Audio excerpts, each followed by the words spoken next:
evening, ladies and gentlemen. My name is Todd Grisham, and I've got to say, the World Cup is all of a sudden becoming less and less about the status quo. For better or worse, parity is now the new word in world football's vernacular. Like Major League Soccer here in the United States and the National Football League, I believe there'll soon come a time that all 32 teams that qualify for the World Cup finals will be considered capable of winning it all. Can New Zealand take the title in 2018? Sure, why not? After all, who thought Italy, the defending world champions, would already have been given the boot after the first round? But if you're a fan of the Azzurri, take solace in the fact that, from what I understand, Italy is still in the running to win the bocce ball world title this year.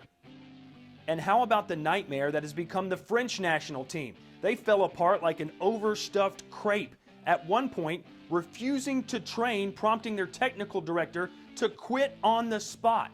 I haven't seen a Frenchman that upset since I forced a waiter in Paris to take my order in English.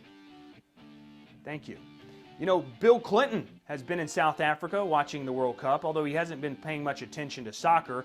He only wants to watch the girls blow their vuvuzelas.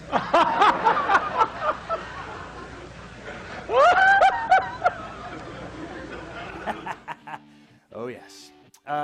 Bill Clinton was very complimentary of Tim Howard's long throw that eventually led to the United States game-winning goal against Algeria.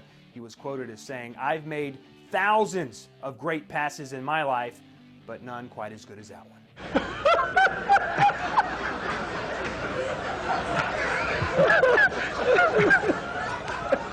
It wasn't that funny, but I appreciate it. Diego Maradona is becoming the personality of the World Cup.